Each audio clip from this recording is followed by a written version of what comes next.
एग्रोजेट classes में आपका हार्दिक स्वागत है। हम लेकर आए हैं हिंदी का मॉडल पेपर।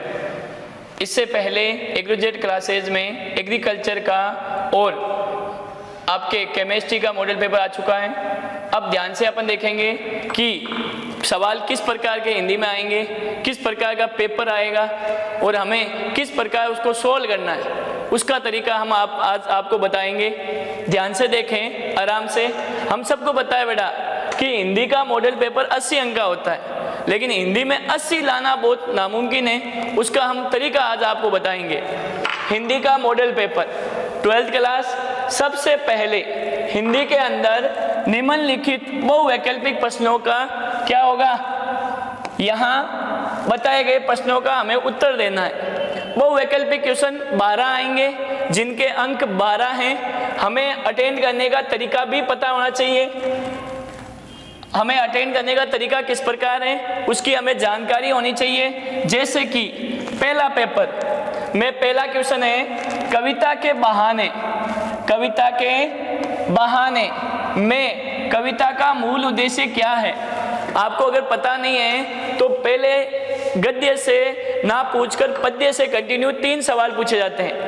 ये हमारे कवि हैं कुंवर नारायण, उनकी कविता है कविता के बहाने। उनसे पूछा गया उसका मेन उद्देश्य कि क्या इसमें ये नियम है या नहीं है, इस कहानी का ये उद्देश्य है या नहीं है। कहते हैं यांत्रिक के दबाव में कविता का अस्तित्व रहेगा नहीं रहेगा। यांत्रिक क्या होता है, आधुनिक संसाधन। आज हमारा सबका ध्यान मोबाइल की ओर जाने के कारण हम वास्तविक चीज भूलते जा रहे हैं। दूसरा लिखा है एक और प्रकृति। यहाँ प्रकृति क्या है, चिड़िया, फूल आदि का भविष्य की ओर बढ़ता कदम बताया गया है। तीसरा, जहाँ कहीं रचनात्मक ऊर्जा होगी वहाँ ऑटोमेटिक सीमाओं के क्या होंगे, बंधन टूट जाएंगे खुद ब खुद। इसका मतलब ये ऐसे सवाल बना रहेगा। हम सबको बताना इसमें राइट कौन सा है। तो कहते हैं हमने अगर कविता पढ़ा है तो हमें पता है इन तीनों के बारे में ये चीज बताई गई है। इसका मतलब इसका आंसर होगा दे, मतलब सभी। फिर इसी प्रकार आगे बढ़ते हुए दूसरा क्वेश्चन आता है कि सबसे तेज बौछार गई, सबसे तेज बौछार गई भादो गया। तो भादो किसका प्रतीक है, भादो किसका प्रतीक है। अगर आपने किताब देखी है तो वहां कोष्ठक में दे रखा है पाठ परिचय के नीचे। क्या वो उजाला का प्रतीक है? नहीं, उजाला का प्रतीक शरद ऋतु है। महीने का महीना भादो है लेकिन प्रतीक नहीं है।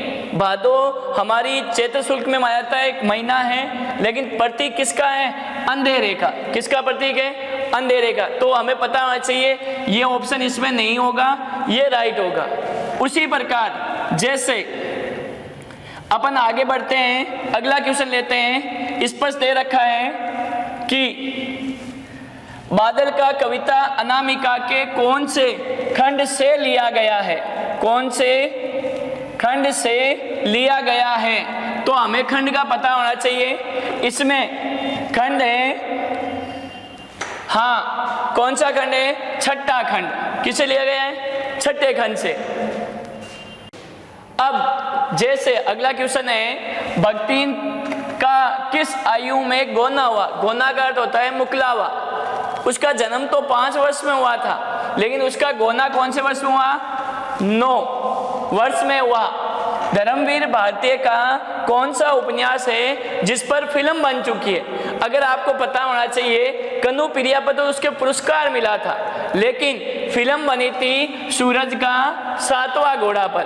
आपको पता होना चाहिए भीमराव अंबेडकर का संपूर्ण वार्ड में कितने खंडों में है, प्रकाशित हो चुका है। अगर आपने किताब खोल के देखी है, सबसे लास्ट वाला पार्ट है, उसमें आपको पता होना चाहिए कि उसे टोटल 21 खंडों में प्रकाशित हो चुका है।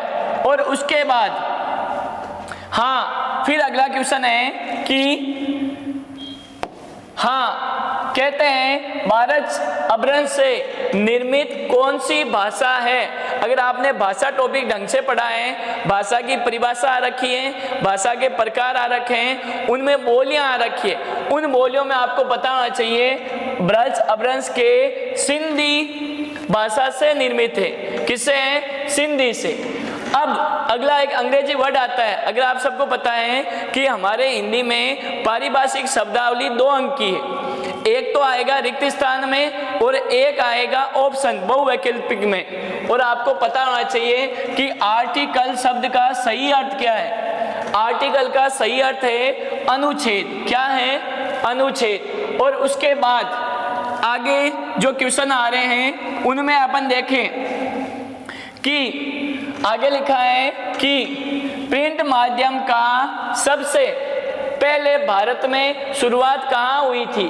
तो आपको ध्यान रखना है, हमारी जनसंचार अभिव्यक्ति माध्यम एक किताब है जिससे 7 अंक के सवाल पूछे जाते हैं। उनमें ये 3रे अध्याय का क्वेश्चन है, पूछे हैं कि कहाँ शुरुआत हुई, तो गोवा से हुई। आपको ऑप्शन बी आना चाहिए। साथ में लिखा है हिंदी में नेट पत्रकारिता के साथ शुरुआत कब हुई। तो नेट पत्रकारिता की शुरुआत हुई थी वेब दुनिया से। किससे शुरू हुई थी? वेब दुनिया। फिर आगे लिखा है कि हाँ, अब ये जो अगले पार्ट में क्वेश्चन आ रहे हैं वो आ रहे हैं हमारी वितान से।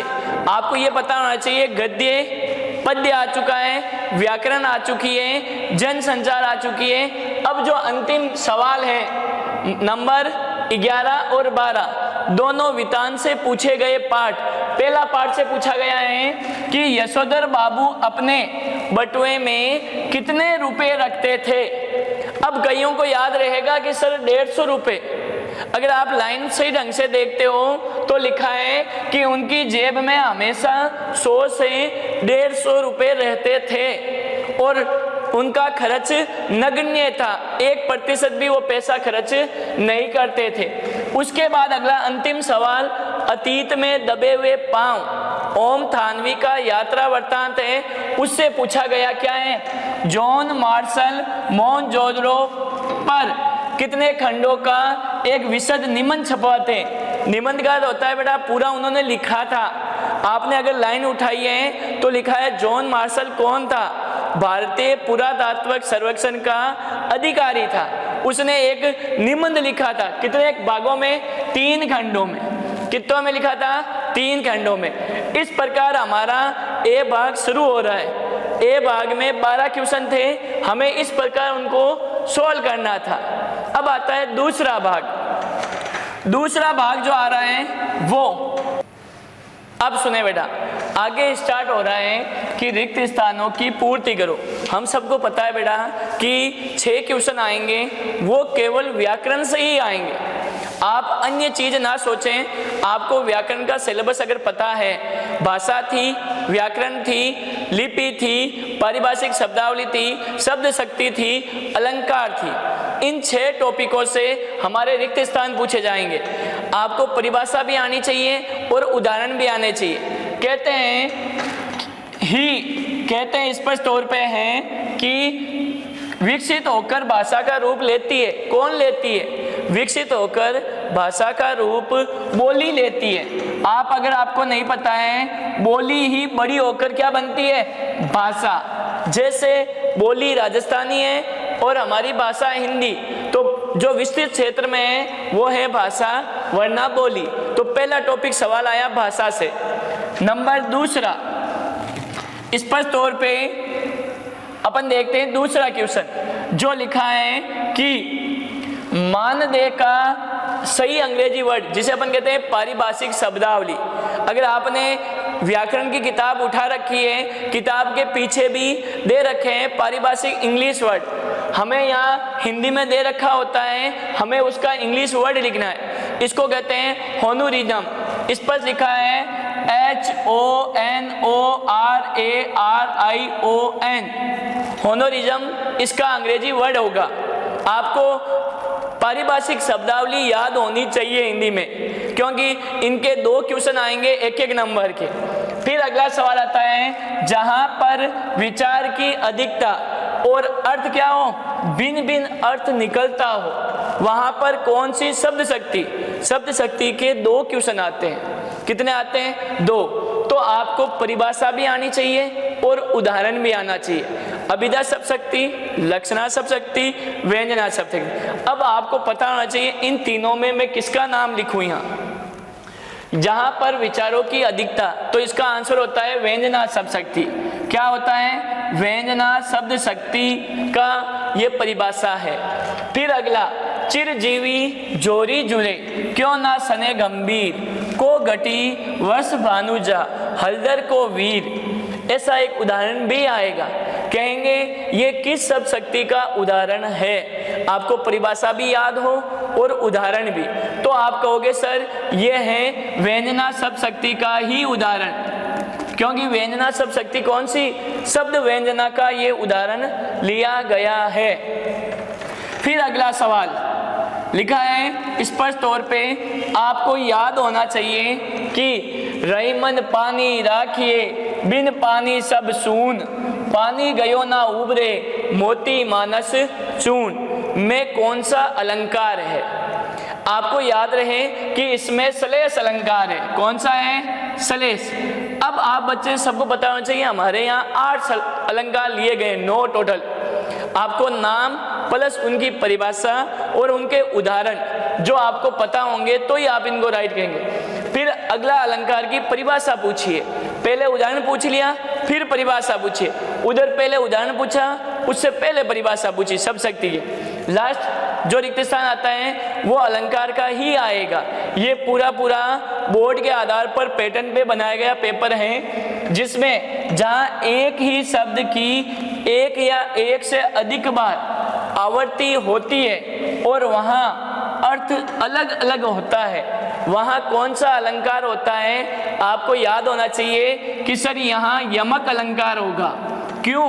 अगर वर्णों की आवृत्ति होती तो क्या होता? अनुप्रास होता। किसकी आवृत्ति हो रही है? शब्दों की, प्लस अर्थ क्या हो रहा है? अलग अलग। इस प्रकार आपके ए भाग में 12 क्वेश्चन किसके? ऑब्जेक्टिव बहुवैकल्पिक। फिर 12 से यानी दूसरा प्रश्न आएगा, उसमें 6 क्वेश्चन किसके?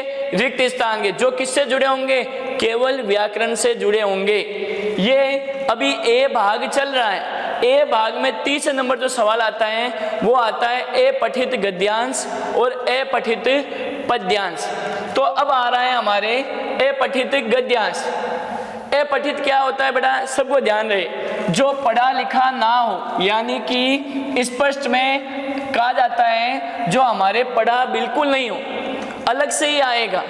बस आपको ध्यान क्या रखना है इसमें? सबसे पहले आपको इसके अंदर आपको ये पता हो कि कोई भी अपठित पद्यांश सोल्व करने से पहले आप प्रश्नों की ओर जाओगे और उन प्रश्नों को पढ़ोगे, उनको पढ़कर उनको क्या करोगे? सोल्व करोगे। सबसे पहले कहते हैं आप क्या करते हो? सीधा उठाते हो और पढ़ना शुरू कर दो, जिससे क्या होगा? समय बर्बाद होगा। पहले आप क्वेश्चनों की ओर जाएं फिर आंसर दें। तो कंटिन्यू अपठित गद्यांश और फिर दूसरे नंबर अपठित पद्यांश, जिसके आधार पर कहा गया है ये भी गद्यांश की तरह ही पद्यांश कितने कितने अंक? 6 अंक। इनको भी वही तरीका कि पहले आप पढ़ोगे फिर उनको क्या करोगे? आप सोल्व करोगे। जैसे अगर हम सोल्व करते हैं कि उपयुक्त काव्यांश का शीर्षक लिखिए, सवाल कितने आएंगे? 6। कितने कितने नंबर के? एक एक नंबर के, जिनको अपन को क्या करना है? पढ़कर जवाब देना है। अब इस प्रकार हमारा ए भाग कंप्लीट। ए भाग में 3 टाइप के क्वेश्चन आएंगे। पहला बहुवैकल्पिक, दूसरा रिक्त स्थान, तीसरा अपठित गद्यांश और पद्यांश। फिर शुरू होता है बे भाग। बे भाग में सवाल आएंगे जनसंचार से, वृत्तांत से और हमारी गद्य पद्य किताब से। अब इनमें व्याकरण का सवाल नहीं आएगा, ये बेटा सबको ध्यान रखना है। बे भाग सबसे छोटा भाग है। उदाहरण देते हैं यहाँ से। अब भाग शुरू कौन सा हुआ है? बे भाग। कौन सा शुरू हुआ? बे। बे भाग में आपको 40 शब्दों में लिखना है। सबसे पहले जनसंचार का सवाल पूछा है कि इंटरनेट पत्रकारिता क्या होती है। इंटरनेट पत्रकारिता वो होती है जो लोगों तक सूचनाएं आदान प्रदान करती है, उनका मनोरंजन करती है उनको ज्ञान प्रदान करती है, वो हमारी इंटरनेट पत्रकारिता है। जनसंचार का पहला पाठ जो आपके यहाँ तीसरा होगा, उससे लिया गया है कि इंटरनेट पत्रकारिता दे रखा है, इंटरनेट पत्रकारिता के कार्य दे रखे हैं, तो आपको जनसंचार के आधार पर इसका जवाब देना है। उसके बाद अगर आप सबको पता है कि ये दूसरा, शीतलता में आग लिए फिरता हूँ, लिखा है कि हाँ, शीतलता में आग लिए फिरता हूँ, रोदनता में राख। आपने पहला पाठ पढ़ा होगा। हरिवंश राय बच्चन ने स्पष्ट कहा था कि मैं अपने मन के भाव, मेरे जो विचार हैं वो तो एकदम सरल हैं, लेकिन उनके अंदर क्या छुपी होती है? ज्वाला छुपी है, दुख छुपा है, जिसको आग का प्रतीक माना गया है। ये उस दोहे से, पद्य भाग से लिया गया सवाल है, और आपको पाठ के आधार से ये पद्य भाग, ये जनसंचार से लिया गया। फिर अगला गद्य से वापिस, भक्तिन अपना वास्तविक नाम लोगों से क्यों छुपाती थी? भक्तिन को ये नाम किसने और क्यों दिया होगा? तो सबसे पहले उसका नाम था लक्ष्मी। लक्ष्मीन भी कहते थे। छुपाती इसलिए थी क्योंकि उसका नाम गुणों के विपरीत था, उसके पास कोई धन दौलत नहीं थी। फिर कहते किसने दिया? हमें पता है भक्तिन एक संस्मरण है जो महादेवी वर्मा के द्वारा लिखा गया था, हमारा पहला अध्याय। उसमें स्पष्ट महादेवी ने उसको नाम ये दिया। क्यों? उसके गले में कंठी की माला देखकर, उसकी वेशभूषा देखकर उसको नाम भक्तिन दिया। तो ये इसका सवाल आपको ऐसे लिखना है। फिर अध्याय संख्या 8वां, प्रश्न संख्या अगला जो हमारे पद्य भाग से लिया गया है, जिसमें स्पष्ट लिखा है कि कविता के प्रति लगाव से पहले और उसके बाद अकेलेपन के प्रति की धारणा, ये हमारे लिया गया है जूझ पाठ से। किस पाठ से? जूझ। और आपको पता है जूझ का अर्थ होता है संघर्ष। कवि क्या करता था? पहले अकेला रहना पसंद नहीं करता था, उसके बाद अकेला रहना पसंद। क्यों? क्योंकि वो कविताओं में रुचि लेने लगा, और खेतों में उसे गाने में क्या आती है? रुचि, आनंद, खुशी। इसलिए वो अकेला रहना पसंद करता है, क्योंकि मित्र जब साथ रहते हैं तो खुलेपन में हम गा नहीं सकते, बोल नहीं सकते। फिर अगला आता है हास्य पर धकेले जाते मानव मूल्य। ये भी हमारे वितान से लिया गया पाठ है पहला। यशोधर बाबू के द्वारा कहते हैं कि हमारी प्राचीन संस्कृति धीरे धीरे खत्म हो जा रही है। हमारे जो मूल्य थे, हमारी मानवीय गुण थे, उनको आधुनिक युग वाले धीरे धीरे क्या करें? खड्डे में डाल दें। जैसे उनके बेटे भूषण ने ये कहा था कि मैं आपके फूफा के लिए, जीजा के लिए पैसे नहीं दूंगा।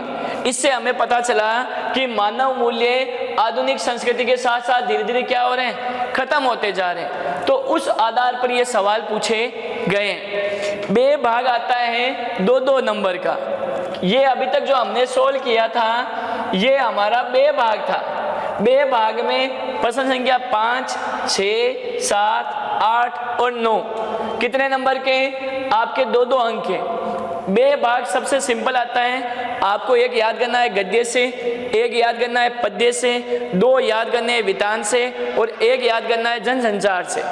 तो बे भाग के लिए अब सबसे बड़ा भाग आता है से। क्या आता है? से, जिसमें शब्द सीमा 10 से 13 तक तो क्या रहेगी?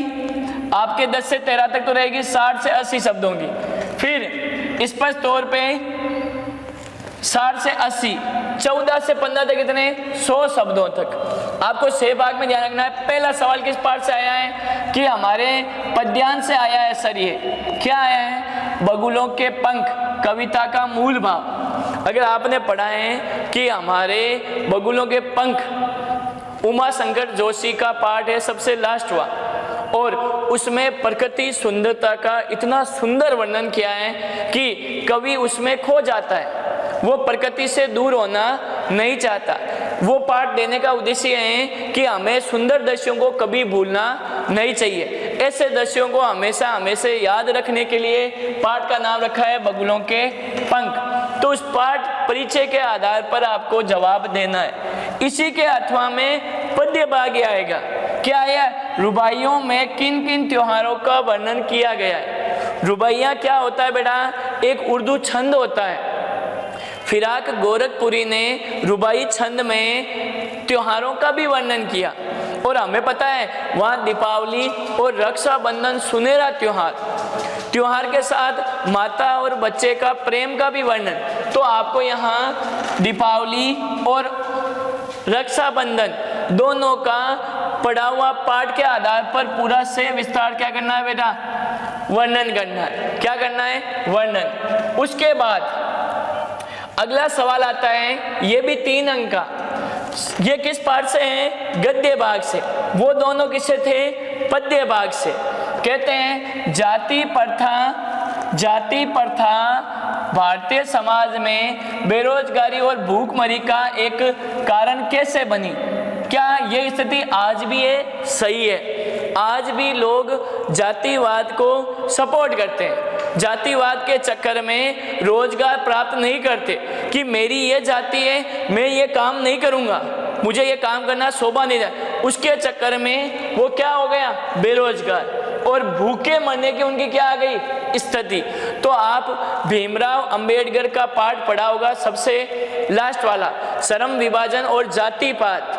उसके ऊपर कहते हैं जातिवाद में श्रम विभाजन इतनी बड़ी बाधा नहीं है जितनी समाज में जातिवाद है। आर्थिक हानि इतनी महत्वपूर्ण नहीं है जितनी जातिवाद के आधार पर यह प्रश्न दे रखा है। इसी प्रश्न के अथवा में क्या लिखा है? ध्यान से देखें। हाय वे अवधूत आज कहाँ है?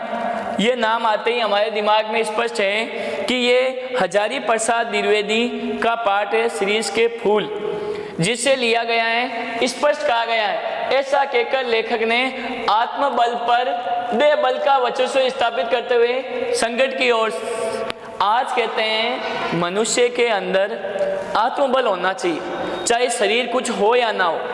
कहते हैं शीरीष का पौधा कितना कमजोर था, फिर भी आंधी तूफान में डटकर लोगों का क्या कर रहा था? सामना कर रहा था। और उस सामने के आधार पर यह पाठ बताया गया है पूरे विस्तार के रूप में। फिर अध्याय संख्या अगला क्वेश्चन इसी से भाग में पुरातत्व के किन चिन्हों के आधार पर आप ये कह सकते हैं कि सिंधु घाटी सभ्यता शासित होने की अपेक्षा समझ से क्या है? अनुशासित। ये पाठ दे रखा है अतीत में दबे पांव से। अतीत में दबे पांव हमें पता है कि ओम थानवी का एक यात्रा वृत्तांत था, वहाँ सभी लोग सभ्य थे। उन्होंने खुदाई करने पे पता चला वहाँ कई चीज़ें हमें मिली, मण मटके, मूर्तियाँ। इससे पता चलता है वो सारे के सारे व्यक्ति क्या थे? अनुशासित थे। क्या थे? अनुशासित। वहाँ कुछ भी नहीं था, ना वहाँ मंदिर थे, ना वहाँ मस्जिद थी, ना वहाँ कोई हथियार मिले, ना कोई महल मिले, ना राजाओं के कोई अवशेष मिले। इसलिए मतलब वो सारे क्या थे? अनुशासित थे, और उसी के आधार पे माना गया है। अब इसी के अथवा में उसी पाठ से ये हमें पता है कि जूझ पाठ से। किससे है? जूझ पाठ।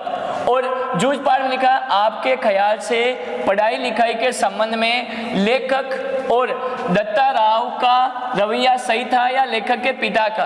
अगर हम देखें आज जीवन में पढ़ना बहुत जरूरी है। जब हमने जूझ यानी संघर्ष पाठ पढ़ा तो पता चला कि लेखक के मन में पढ़ने की कितनी लालसा थी। पढ़ाई के लिए उसने अपने पिता की सारी बातें स्वीकार की। हमारी नज़र में उसके पिता सही नहीं थे, क्योंकि पिता नहीं चाहता था कि कामकाज मैं करूं। उसने थोप दिया किसके ऊपर? बेटे के ऊपर। तो ये वितान से लिया गया उसी के अथवा में। तो आप तीनों पाठों में कोई दो ढंग से पाठ पढ़ के चले जाना, आपके अथवा में आएगा, क्योंकि अब की बार सरकार ने नियम रखा है बड़े क्वेश्चनों को अथवा में देने का। ये यहाँ बताया गया है जो हम आपको यहाँ बता रहे हैं। अब इसके अगला सवाल आ रहा है कि आनंदा का चरित्र चिंतन करो। ये एक बड़ा सवाल आएगा 3 अंक का। कितने अंक का? 3 अंक का। आप सबको पता है चरित्र चिंतन किया जाता है तब पॉइंटों में। हमें बताया सर आपने अभी कहा कि आनंदा जूझ पाठ से, पूरा नाम है आनंद रतन यादव। लिखा तो था उसने मराठी भाषा में, लेकिन अपनी ऊपर एक आत्मकथात्मक उपन्यास लिखा उसका यहाँ एक अंश ले रखा है। हमारी नज़र में आनंदा बहुत अच्छा लड़का था, जिसने मेहनत करके एक अच्छे कवि बनने की जिज्ञासा पूरी की। हमें पता है कि उसने वसंत पाटिल के साथ रहकर बराबर शिक्षा प्राप्त की, पिता के साथ संघर्ष किया, माता को मनाया, दत्ता राव से बातें की और अपने विचार व्यक्त किए। उसकी नज़र में पढ़ना बहुत जरूरी था। ऐसे सुंदर सुंदर पॉइंट बनाकर उसकी विशेषता, संघर्षशील व्यक्ति, स्वावलंबी व्यक्ति, मेहनती, निडर, ऐसी बातें करके आप इसको बड़ा क्वेश्चन बना सकते हैं। उसी के अथवा में यशोधर बाबू की कहानी को दिशा देने में किशनदा की महत्वपूर्ण भूमिका रही। तर्क देके स्पष्ट की। और हमें पता है, जब हमने सिल्वर वेडिंग पार्ट पढ़ा, हमें यह पता चला कि यशोधर बाबू के जीवन में एक ही व्यक्ति था जिसका वो कहना मानता था, वो था किशनदा।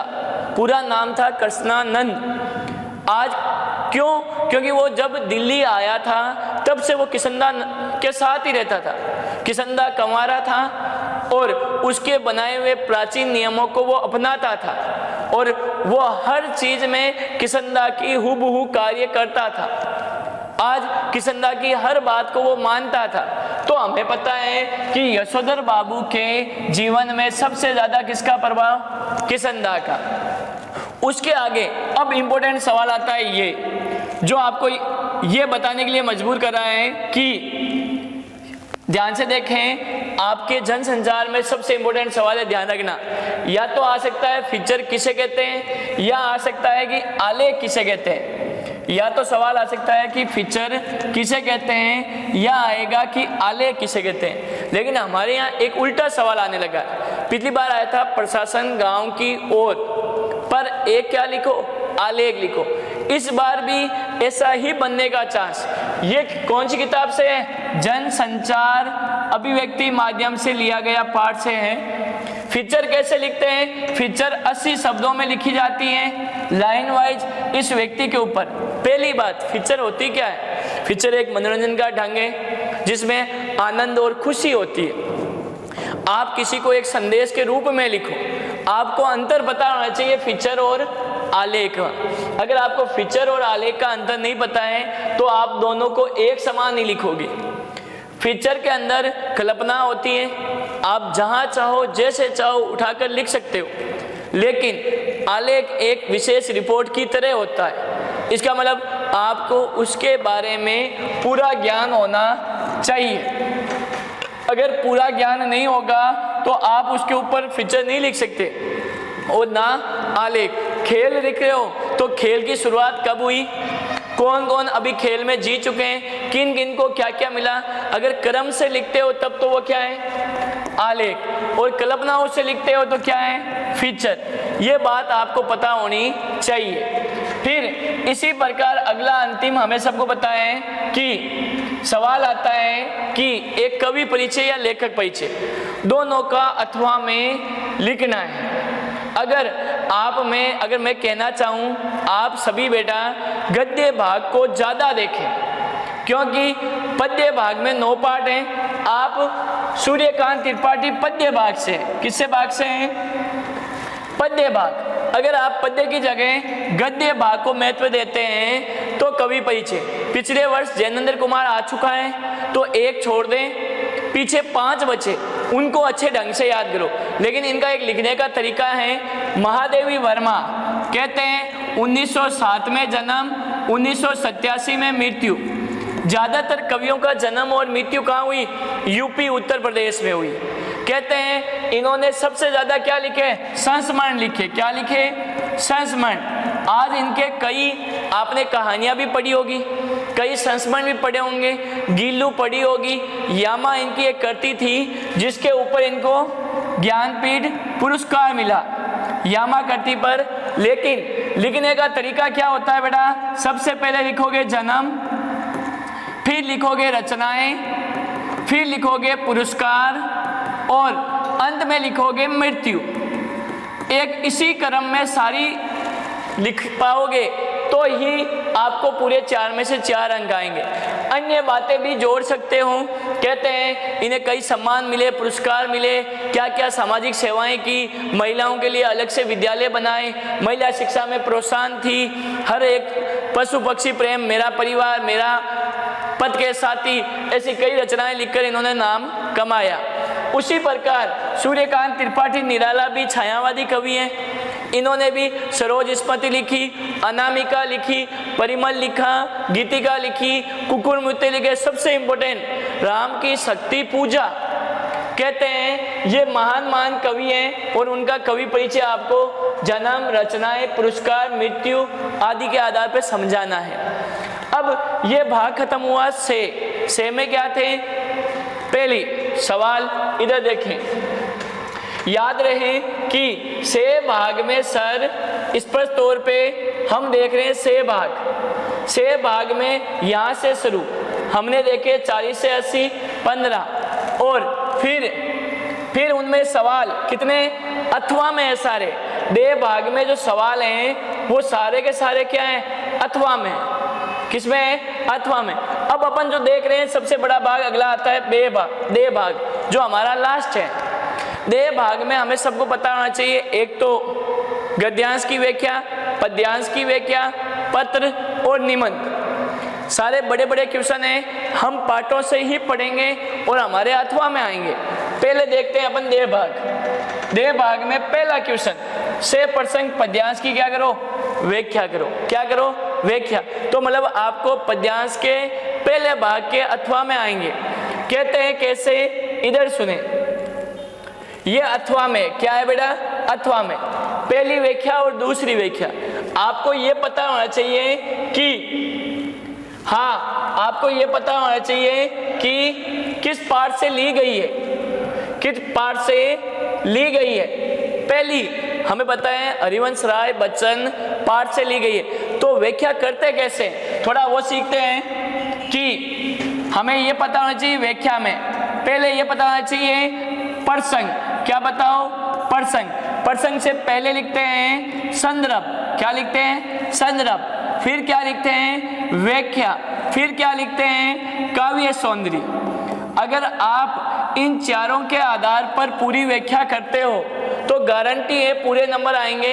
मैंने पाठ उठाया ये, तो आपको संदर्भ में क्या लिखना है? ये हमारे कवि हरिवंश राय बच्चन द्वारा रचित निशा निमंत्रण काव्य संग्रह के आत्म परिचय से ये पद्य अवतरित है या लिया गया है। इस पद्य में वो अपने किस में लिखना है? प्रसंग में। किस में लिखना है?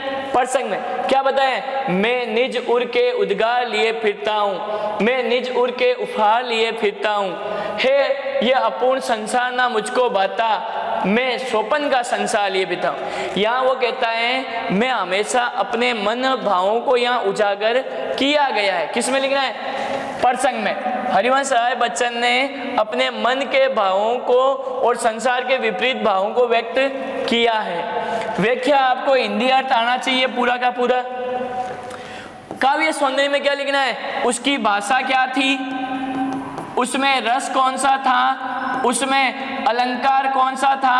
अगर अलंकार करें तो हमें पता है इसमें यमक अलंकार है, क्योंकि निज उद का उद्गार शब्दों की आवर्ती हो रही है। प्लस अगर यहाँ कहें तो दोनों का अर्थ अलग अलग है, तो यमक अलंकार का प्रयोग प्लस इन शब्दों में जो अर्थ है चौथे नंबर हमें ये बताना है। ठीक उसी प्रकार दूसरा अगर अपन देखें तो स्पष्ट दे रखा है, ये भी कौन से पाठ से है? शमशेर सिंह बहादुर, शमशेर बहादुर सिंह उस पाठ से लिया गया है। प्रकृति सुंदरता इसमें बताई गई है। हमें ये पता होना चाहिए कि इसमें प्रकृति सुंदरता का वर्णन किया गया है। और देखो लिखा है उषा का सूर्य उदय हो रहा है, और बेटा जैसे ही सूर्य उदय होता है प्रकृति की सुंदरता समाप्त हो जाती है। तो उषा पाठ सबसे इम्पोर्टेंट है, व्याख्या आने के चांस हैं। तो इस पाठ को अच्छी तरह कई बार आ चुकी है, आप लाइनें आराम से पढ़ सकते हैं। फिर उसके बाद शुरू होता है, ये तो था पद्य भाग जो 6 नंबर का था। अब बात हो रही है गद्य की। किसकी हो रही है?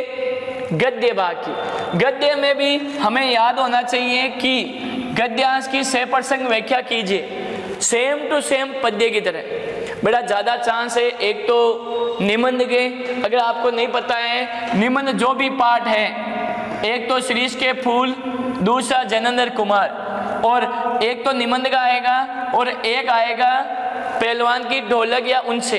तो आपको 6 पार्टों में से 2 पार्ट अच्छी तरह से पढ़ के जाने। अपन को क्या करना है, लिखना वैसे का वैसे ही है। क्या लिखना है, वही प्रसंग से पहले संदर्भ लिखना है, प्रसंग लिखना है, व्याख्या लिखनी है, और अब वहां लिखा काव्य सौंदर्य, यहाँ लिखना है विशेष, जिसे अपन विशेष लिख सकते हैं और टिप्पणी भी लिख सकते हैं। इस प्रकार अगर अपन लिखते हैं तो 6 में से। अब सर इसका क्या करें, ये तो सोल्व किया हुआ है। बेटा लाइनों में कई भाव छुपे होते हैं। क्या लिखा है इधर देखो, इस दंड विधान के भीतर कोई ऐसी धारा नहीं थी जिसके अनुसार खोटे सिक्के की टकसाल जैसी पत्नी के प्रति विरक्त किया जा सके। कहते हैं ये पाठ है भक्तिन, महादेवी वर्मा का भक्तिन पाठ है, संस्मरण है, और यहाँ उससे लिया गया अवतरण है। सारी चुगली चुगाली की पणिता उसके पति प्रेम को बढ़ाकर ही होती थी। जिठानियां बात बात पर धमकाती, कूटती, पीटती जाती, पर पति ने कभी उसके ऊपर अंगुली नहीं उठाई।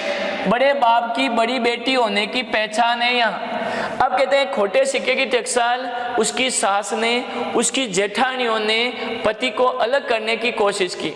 भक्तिन और उसके पति को अलग करने की कोशिश करने के लिए कहा कि तुम्हारी कौन पत्नी खोटे सिक्के की टकसाल है, यहाँ पर कोई भी पुत्र का जन्म नहीं होगा। इसका मतलब आप अपनी पत्नी को छोड़ दो।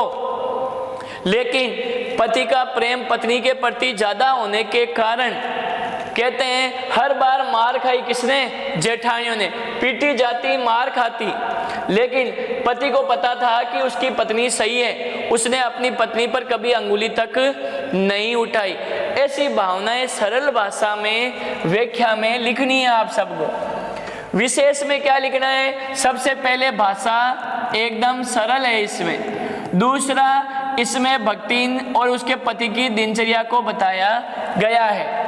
तीसरे नंबर, अगर यह खोटे सिक्के की टकसाल लोकोक्ति है तो उसका अर्थ बताना है। ऐसी बातें लिखकर आपको 6% व्याख्या करनी है। ठीक उसी प्रकार यहाँ नीचे उसके अथवा में दे रखा है। अगर आपको किसी दोनों में से एक को पता है तो आप, मुझे वो पता था, इसका भी सुने। ये हमारे बाजार दर्शन से है। किससे है, बाजार दर्शन, जैनेंद्र कुमार से लिया गया है। मांग बढ़ती जा रही है लेकिन देने का कहीं नामो निशान नहीं है। आज पूरी दुनिया का एकमात्र लक्ष्य है भ्रष्टाचार बढ़ाना, और भ्रष्टाचार का यहाँ स्थिति बताई गई है। तो उस पाठ के आधार पर इसकी व्याख्या आपको करनी है। और अब इम्पोर्टेंट आता है कि सर 15, 16, 17 मैंने कहा था कि आपके पत्र भी आएगा। आपको ये पता होना चाहिए कि कौन कौन से पत्र हैं। पहला, आपको पता हो कि हमारे यहाँ विज्ञप्ति है, और क्या है विज्ञप्ति, सबसे पहले कहते हैं ज्ञापन, अधिसूचना और निविदा, और फिर अर्ध सरकारी पत्र या अर्ध शासकीय पत्र नाम देते हैं। हमारे यहाँ देखो, एक तो विज्ञप्ति दे रखी है, ज्ञापन यहाँ इनके अथवा में आएगा। अगर हम देखें तो यहाँ अर्ध सरकारी पत्र। आपको क्या करना है, एक तो विज्ञप्ति पढ़ के जानी है, एक निविदा पढ़ के जानी है, एक अधिसूचना। इन पांचों में 2 अथवा में आएगी। लिखने का तरीका आपको फॉर्मेट पता होगा कि पहले बड़े अक्षरों में, फिर क्रमांक, इधर दिनांक, बीच में बड़े अक्षरों में, फिर लाइनें, और फिर यहाँ भावदे जिसमें उसके हस्ताक्षर और पद का नाम होना चाहिए, इधर शर्तें। इस प्रकार आपको एक पैटर्न बनाना है। लिखना क्या है, नए पेज से लिखना है। पत्र हमेशा नए पेज से, सुंदर राइटिंग से लिखने पर आपको 4 अंक मिलेंगे, वरना इस आधार पर ये। फिर अंत में हमारा जो क्वेश्चन आता है वो सबको पता है कि सर अंत में हमारा प्रश्न आता है निबंध। क्या आता है, निबंध। निबंध आता है हमारे कितने अंक का, 5। निबंध आता है हमारे कितने अंक का, 5 अंक का। और हमें पता होना चाहिए कि लिखना कैसे है, तरीका क्या है। सुने ध्यान से। सबसे पहले आप एक रूपरेखा बनाओगे। क्या बनाओगे? रूपरेखा, जिसमें सबसे पहले प्रस्तावना, फिर दूसरा पॉइंट, तीसरा पॉइंट, चौथा पॉइंट और अंत में आता है उपसार। आपको कई आधुनिक उदाहरण देने, पहले ये पता लगाना है कि हमें इन चारों में सबसे ज़्यादा कौन सा अच्छा है। गारंटी के आधार पर कहते हैं, कई बार हमारे आसपास की घटनाएं होती है ना, उन पर भी निबंध आता है, जैसे महंगाई, भ्रष्टाचार, नारी पर अत्याचार, स्वच्छ अभियान, नैतिक शिक्षा, अनुशासन, अगर कल्पना में राजस्थान की संस्कृति और धरोहर, ऐसे कई जो हमारे इर्द गिर्द घूमने वाली चीजें हैं। और आपका ज्ञान देखने के लिए 5 नंबर का ये निबंध। शब्द सीमा क्या है? 300। शब्द सीमाओं को ना गिने, आप सुंदर ढंग से प्रस्तुत करें और क्या दें, ज्यादा से ज्यादा उदाहरण दें। अगर स्वच्छ अभियान के ऊपर हो, चाहे घटती सामाजिक बढ़ता जनसंचार देखो, चाहे जीवन में खेलों का स्थान देखो, चाहे मोबाइल क्रांति पर, जो भी अच्छा हो उस आधार पर आपको ये सोल्व करना है और बहुत ही सुंदर ढंग से लिखना है। इस प्रकार जब हमने ये पेपर देखा, पेपर में शुरुआत से देखें तो वापस एक बार बेसिक नजरों से थोड़ा ध्यान दे बेटा। स्पष्ट तौर पे कहते हैं, सबसे पहले बहुवैकल्पिक क्वेश्चन 12, रिक्त स्थान 6, किससे? व्याकरण से संबंधित। फिर अपठित गद्यांश, अपठित पद्यांश, उसके बाद बेभाग, पहला ए भाग था, बेभाग छोटे क्वेश्चन जनसंचार से, वितान से, पाठों से और व्याकरण से ना होकर। फिर से भाग, जिसमें बड़े क्वेश्चन सारे अथवा में, ये हमारे अब की बार पैटर्न में चेंज हुआ है, सारे क्या होंगे? अथवा में। अगर आप एक एक पार्ट को अच्छी ढंग से पढ़ के जाओगे तो भी सोल्व। और फिर हमारा आता है दे भाग। दे भाग में गद्य की व्याख्या, पद्य की व्याख्या और पत्र और अंत में निबंध। इस प्रकार हमें पेपर को पूरा सोल्व करना है। क्या करना है? सोल्व। और आपके आधार पर सबको बहुत ही सुंदर ढंग से देना है। शुभकामनाएं सबको।